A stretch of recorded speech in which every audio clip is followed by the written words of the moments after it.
لکھتے ہیں تیرے غم میں نظم مسجد اقصی، لکھتے ہیں تیرے غم میں نظم مسجد اقصی، بے بس تو ہیں بے حس نہیں مسجد اقصی۔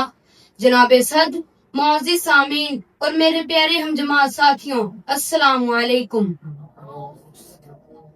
میں آج اس پروقار محفل میں جس عنوان پر اپنے خیالات اور اپنے جذبات پیش کروں گا وہ ہے فلسطین۔ جناب صد، وہ فلسطین جو قوم کی آزادی اور انصاف کے لیے پیدا ہوا تھا اور آج بھی ہے۔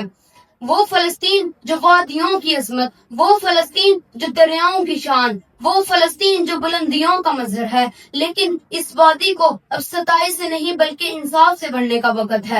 معزز ساتھیوں، آہوں کا دریا انتہائی شدت سے بڑھ رہا ہے، زخمی بچوں کی روحیں چیختی ہیں، زندگی کی راہوں پر گولیاں برسائی جا رہی ہیں۔ یہ ہے فلسطین، نہ جانے کتنی ماؤں کو ان کے بچوں سے دور کیا جا رہا ہے۔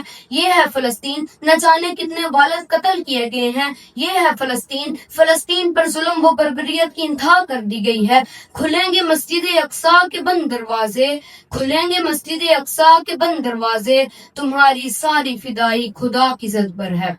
جناب صد، اب اس ظلم و ستم کے خاتمے کا وقت آ چکا ہے۔ فلسطینیوں کے حقوق کا احترام کرنا ہماری مذمت نہیں بلکہ انسانیت کی خدمت ہے۔ میں اور آپ جب اس بات پر غور کرتے ہیں تب پتہ چلتا ہے کہ فلسطین کے معصوم ظلم کی چکی میں پس رہے ہیں، ان لوگوں کو زندہ دفن کیا جا رہا ہے، ان گھروں پر بم گرا کر معصوم جانیں لی جا رہی ہیں۔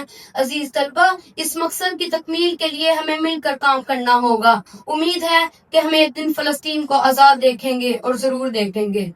ہمارے دین کی پہچان مسجد اقصی، ہمارے دین کی پہچان مسجد اقصی، بچائیں گے تیری ہم آن مسجد اقصی۔